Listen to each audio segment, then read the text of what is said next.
Para falarmos de ressocialização, primeiro é necessário entendermos como, por que foi criado o sistema prisional e quem é atingido por essa ordenação. As penalizações desde os primórdios estiveram presentes na coletividade com o indivíduo que quebrasse o contrato social, estabelecido diretamente entre os colonizadores e os povos colonizados, ou seja, arraigado ao cerne punitivo escravocrata, para aqueles que possuem caráter repressivo e de controle social. As represálias eram efetuadas a partir das punições públicas, disseminando o medo e fazendo deles exemplos, evitando a desobediência civil e impondo o padrão comportamental. Essa técnica era denominada de pedagogia do medo. Com a evolução do ordenamento da sociedade, teve-se o fim dos suplícios, que eram as penas corporais dolorosas. Contudo, por mais que as sentenças não tivessem o emprego da violência em si, o meio utilizado para obter as confissões ainda era o mesmo nos interrogatórios, com o emprego da violência. O filósofo e pensador Michel Foucault foi um dos grandes pilares para o remanejamento do poder de punir no sistema prisional. Baseada em uma das suas principais obras, Vigiar e Punir, ocorre a mudança da ideologia do poder estabelecido diretamente ao corpo, da punição física, mas com um pensamento condicionado, uma punição mais abstrata de consciência, a privação de liberdade. Compreendendo a estruturação do sistema prisional, o método é usado para a modificação comportamental e condicionamento de uma conduta desejada e esperada socialmente, perpassados pelo controle e pela punição física. Carla Coitirene aponta que, se pensarmos no sentido da palavra no viés religioso, a palavra penitenciário traz a raiz penitência, sendo vista como a expiação dos pecados. Portanto, o foco passa a ser recuperar e modificar o infrator. Mas, qual parte da população é atingida? Caracterizados pela imagem e disseminação de uma comunidade alegre e receptiva, omite a verdadeira face presente no dia a dia, na sociedade brasileira.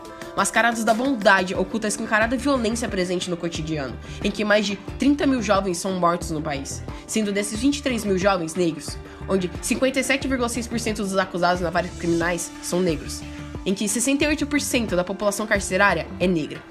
Assim a gente tem os denominados mitos da pacificação e da harmonia racial.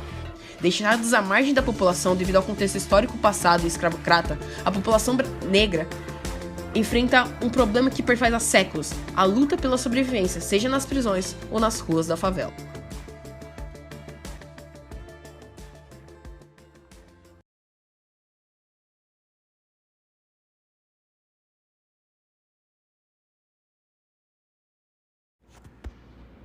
Vamos falar sobre ressocialização de presos no Brasil. Um desafio, uma oportunidade e uma obrigação da sociedade.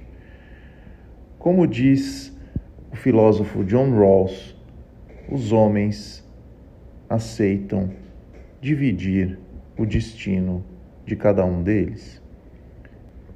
A questão central.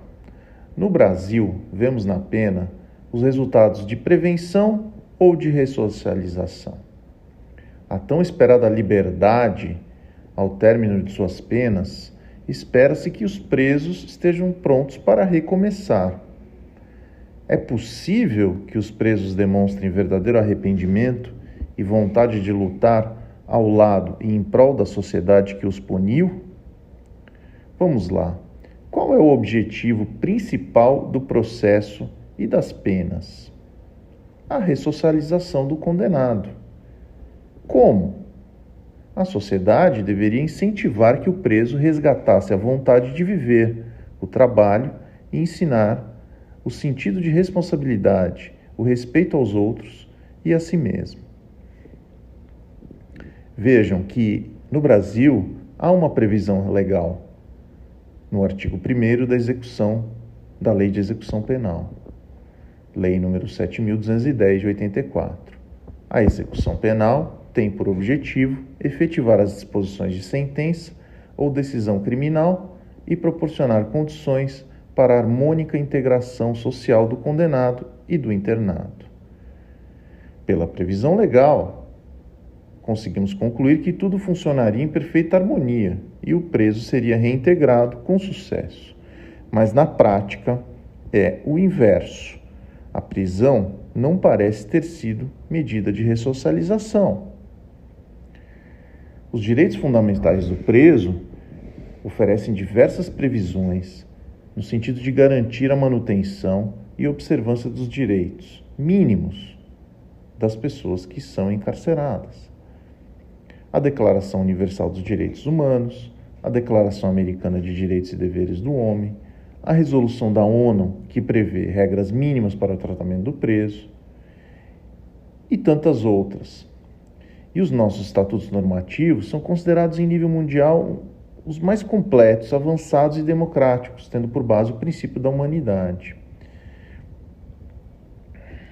Infelizmente, esses princípios e estatutos têm sido uma utopia, pois na prática ocorre a constante violação do princípio da legalidade. Onde estamos errando, afinal? Há uma crise penitenciária, superlotação, há incapacidade dos governos em gerenciar esses ambientes. É um problema político, mas também é um problema social. A desigualdade no Brasil antes da prisão leva as pessoas à criminalidade, os ensina a delinquir e, após a prisão, os ensina desumanidades no cárcere e em como aprimorar as suas habilidades do crime. Os ex-presidiários, por sua vez, quando saem e cumprem suas penas, são discriminados.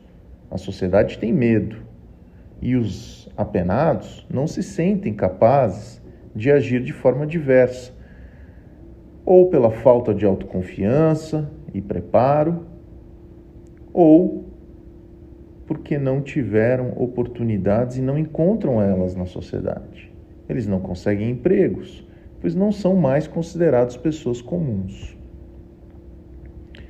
E os problemas? Quais são os mais críticos? A estrutura dos presídios é precária. Existe um excesso de presos provisórios. Existe o clamor popular por regimes mais gravosos.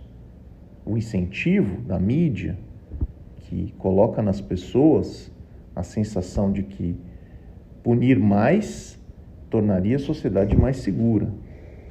E ainda outros problemas mais difíceis, como facções que dominam presídios, desvios de conduta, drogas, corrupção, tudo isso leva a uma situação bastante complexa.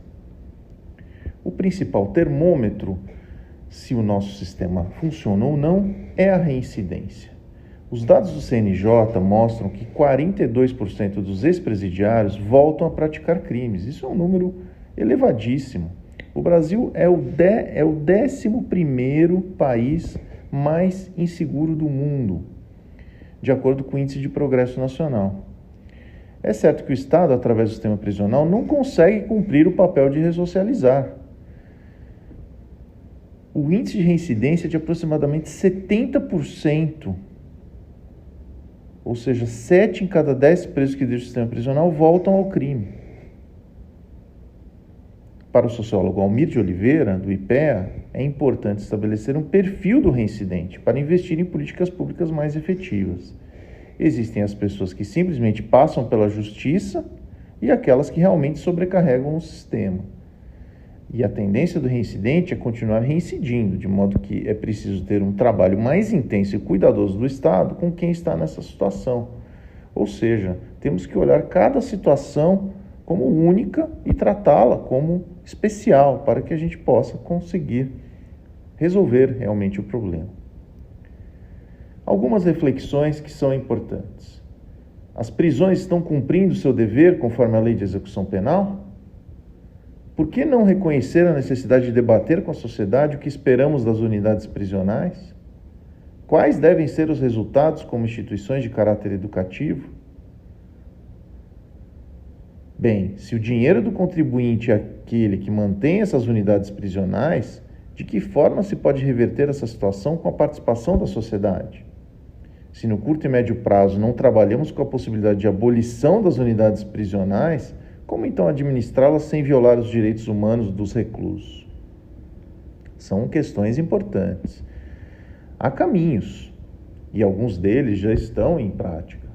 Não podemos achar que essa situação é uma situação perdida. Esse jogo mal começou. Existe a possibilidade já de remissão das penas através de trabalho no cárcere.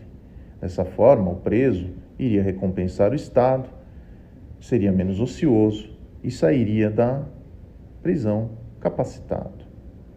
Há também que se considerar os princípios de humanidade e dignidade nas prisões, garantindo a integridade física, psicológica, a higiene, a saúde do preso e torná-lo útil para a sociedade. Este é o papel real. A pena como meio de conscientizar o indivíduo, fazendo com que ele reflita sobre o mal cometido e, ao mesmo tempo, dar a eles condições reais de melhorar e alcançar o respeito da sociedade, reinserindo e acolhendo o indivíduo no seio familiar e da sociedade, através de programas estruturados pelo Estado. Vamos ver alguns vídeos que trazem esta situação da ressocialização no Brasil. Vamos acompanhar o que dizem alguns detentos que já trabalham, o que dizem os especialistas, juízes, advogados e alguma situação que podemos ter como referência, como, por exemplo, a prisão na Noruega. Muito obrigado, esperamos que essa discussão seja rica e que todos aqui possam contribuir no futuro para que a sociedade consiga resolver um problema tão complexo.